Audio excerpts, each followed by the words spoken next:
Yeah, disappointing to lose on senior night. Hated it for those guys, and just let that one get away from us. I was pleased. Credit Southern Utah first of all. Coach Fitzgerald, those guys did a nice job. Thought our defense showed up the first half, created a couple turnovers. Stopped them on a Mayday defense situation after a fake punt, and did some really good things. Gave up a late touchdown there in a 2-minute situation that broke open the tie 10-3, and then kind of didn't get the wind back in ourselves after that. Offensively, very disappointed in the way we came out and started the game and played offensively there the first half. Just didn't do what we need to do to give ourselves a chance to win. Missed out on a couple opportunities, and it's just it's frustrating. We've got to win some 50-50 balls. We got to play better at the quarterback position. We got to be able to run the football, and that's all 11 on the field. That's our lowest rushing output of the year. Was pleased with the way they kept fighting and played well through the second half and were able to put some points on the board. But the game had got away from us. Got to still be better in the special teams facet as well. I thought that was kind of a push. Did some good things, but we need to win that battle. So all in all, we got to coach better, we got to play better, and we got to find a way to get this win this last week. Shifting over to this final week, Eastern Kentucky, solid opponent, went toe-to-toe with Central Arkansas. That Central Arkansas was able to get a Hail Mary on the stripes against them. Going into their place, what can we expect from Eastern Kentucky, and what is there anybody specific that we need to look out for? Yeah, they're a really good ball club. They were picked to win the league, and I believe is how that went down preseason, and they're right there with it. This league has got a lot of good football players and good coaches and some good talent, and you see that comparing scores. They lost to Austin P in overtime, who just clinched a share of the title, and then lost on a Hail Mary to Central Ark. We lost Austin P, fell down our end zone, lost by 2, and then, lose on a 4th down missed tackle at Central Ark. So I think Eastern Kentucky and SFA are having a very similar season. Disappointing. I think they would call theirs disappointing too. Just almost woulda, coulda, shoulda. They're sitting at 4-6, and we're 3-7 with, I think, talented rosters. And so I think it'll be a great challenge for us to go out there and play well on the road against a good opponent. They've got a tremendous quarterback, best quarterback in the league. He'll throw for over 400 just about every week. Makes good decisions with the football, and all in all, Coach Wells has a very well-rounded team, and so it's going to be a challenge to see who's going to man up and play. The last game of the year with nothing on the line. Two teams that had a lot of potential that, for whatever reason, didn't quite get there, and so I expect it to be a good football game, and they're going to keep score. So we'll be ready. Turn it over to local media and then to our SFA media. Yeah, Coach, how do you keep them motivated at this point in the season? You either love to play the game or you don't, and it is new for me. I've never been in this situation as a coach myself. Been fortunate to be on the other side of things most all my career, but this is a point where we don't have anything to play for in terms of postseason. But if that's what drives you, then I don't think you're a true football player. You play to compete, and you want to be the very best you can be.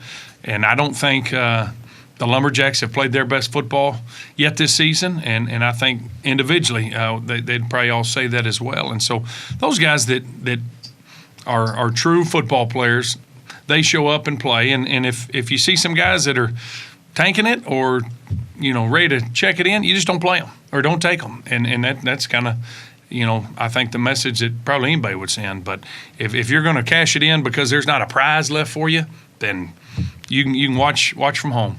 Gotcha. And then what specifically do they run on both sides of the ball? They're going to be, they're going to spread you out and throw the football offensively, and they can run the ball too. Well, I shouldn't say they're one-dimensional, but they want to throw first and run second. I think is an easy way to say it. And with Parker McKinney, he's, like I say, very, very talented signal caller. Defensively, they're going to be multiple. They'll be in a 3-down front, and then can get into a 4-down.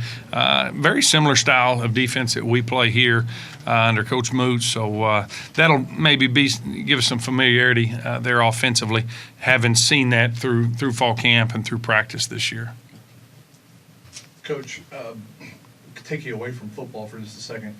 Kobe Bryant famously said that he didn't believe failure existed. He said it was a figment of our imagination, and he talked about the only way you could fail is if you just stopped. Mm-hmm. He said that, every loss, or, he talked about disappointment, kind of like what you talked about earlier, but he never talked about failure. In that regard, like, what do you think you guys, I know it's been like you said, a disappointing season, but what have you guys learned about yourselves as a staff, as players, through that disappointing season that keeps this from becoming a failure for you guys? No, it'll be looked on as a losing season. I mean, because the record is a losing season. But, just like in a game, it's only a loss if you don't learn from it, or life. It's only a loss or a failure if you don't learn from it, And so I think that's where you see great teams come back and great champions come back. I mean, all the great champions have been on the mat at some point, and we got knocked down on the mat this year. And so I think there has been a lot of lessons learned. I think part of it, I think is little things matter, and accountability matters. And I think I told the team that this morning. I failed them in terms of not holding them accountable to some of the smaller things that add up and matter, like parking. Parking in the correct parking spot matters. If you've got a commuter parking stickers, park in the commuter parking lot. Don't those things matter. And I let some things slide as a head coach, and I told them I failed you. But I'm addressing it now, and we're gonna crank things up. I'm not gonna wait till the off season. Those are things that that's just a microcosm of an example. But little things matter, and it's little details. And we lost these last two; they weren't close, but the 4 losses before that, we're all 1 play away, 2 points here, 3 points there, and those are little bitty things. And so you go into these last 2 games at 7-1, you probably have a little bit different. It's the same guys in the room, but it's a different mentality. And we lost that edge a little bit because we got away from doing the little things right. Champions do championship things long before they're champions. It's not something that, we reach this now, crown us.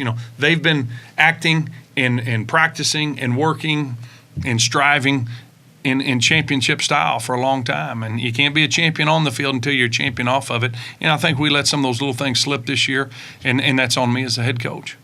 So your seniors just had senior day, played their last game in Homer Bryce. They're going to go play their last football game. They're going to put on the SFA uniform for the last time. What's your message to them? Whether it's football related or not, what's your message to those guys? No, we're going to give everything we got for them. We're going to, put in the same amount of hours and practice hard and coach hard and everything to give our players the best chance to be successful Saturday, because you're going to remember that last one forever. Because this is the last time, they're going to strap it up and wear pads and cleats and be able to hit somebody without going to jail. That's what's great about football, is you can take your frustrations out on somebody legally. I wish I could suit up a little bit right now, but it's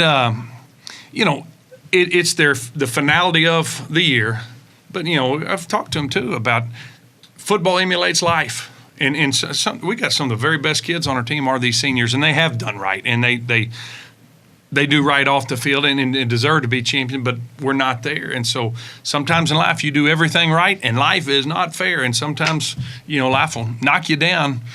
You've got to learn to fight through that and overcome it and learn from it and be better for it. And so that's kind of been the message to them so far.